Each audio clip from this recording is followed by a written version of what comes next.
So, korang tahu tak yang Arab Saudi sebenarnya diorang bukan pemilik asal tanah Arab Saudi tu. So, siapa pemilik asal sebenar tanah tu? Dia adalah Raja Jordan sekarang. Jordan ni, nama dia adalah Hashemite Kingdom of Jordan, and dia daripada keturunan Hashimiyah. Maksudnya dia daripada keturunan Nabi SAW. So, apa jadi? Waktu zaman Perang Dunia, waktu tu kawasan tanah Arab ni dikuasai oleh Khalifah Turki Uthmaniyah. Waktu tu jadinya satu macam sentimen dalam kalangan orang Arab, di mana diorang rasa yang tanah Arab ni sepatutnya di-govern oleh orang Arab, bukan orang Turki. So, dia jadi satu macam sentimen perkauman waktu tu. Diorang tak puas hati kan, orang Turki atau Khalifah Turki Uthmaniyah yang menjadi penjaga dua tanah suci waktu tu. So apa yang jadi, salah seorang daripada ketua dalam kalangan Bani Hashim ni, Hashimiyah ni, namanya Hussein, King Hussein. Dia membuat pakatan dengan British untuk gulingkan Turki Uthmaniyah. Dan waktu tu Turki Uthmaniyah yang kita tahu dia makin lama dia dah lemah. Apa yang jadi, berlakunya pakatan di antara King Hussein dengan British. At the same time, British juga buat pakatan dengan keluarga Bani Saud. Diorang ni ibarat macam rival kepada Bani Hashim ni, keluarga Hashim maksudnya. So waktu tu King Hussein dia tak tahu yang British ni ada buat pakatan rahsia dengan Bani Saud. Dan British dah janjikan kepada keluarga Hashim ni,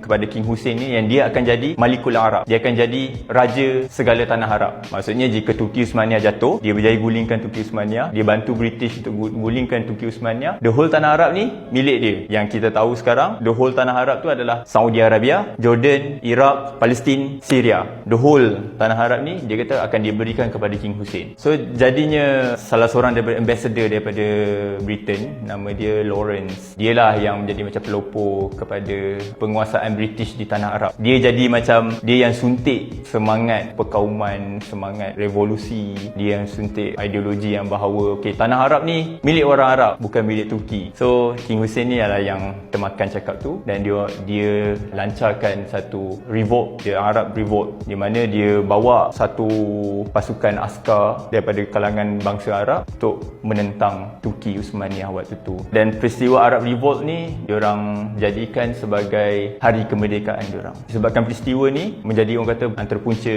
utama terjatuhnya Turki Uthmaniyah selain daripada Perang Dunia. Lepas Turki Uthmaniyah digulingkan, Khalifah dibuang negeri, sepatutnya yang kita faham, sepatutnya King Hussein ni akan jadi Malikul Arab. Tapi hakikatnya tak. British dia buat apa? Dia pergi bagi Saudi Arabia yang kita tahu sekarang ni kepada Bani Saud. Sebab at the same time dia memang dah buat pakatan dengan Bani Saud ni. Dia kata, kau tolong kita orang, kau tolong British, nanti kau akan dapat, kau akan jadi penjaga dua tanah suci. Sebab dia orang berebut benda tu. Siapa yang pegang dua tanah suci ni, dia orang lah raja. Dan King Hussein kita boleh panggil sebagai yang kalah, dan dia telah dimalukan lah. Dan di mana waktu tu dia tak dapat apa-apa, keluarga dia tak dapat apa-apa. Kenapa British tak nak bagi tu kita kena kaji, tak tahu kenapa. Tapi apa yang jadi, Lawrence ni dia bagi tahu dengan orang atasan British, kata kesianlah dengan King Hussein dengan keluarga dia ni, dia tak dapat apa-apa, kita bagilah dia satu cebis tanah. Dan itulah tanah Jordan yang sekarang ni, which is tanah yang kering kontang, tak ada sumber minyak langsung, yang pada hakikatnya zaman dahulu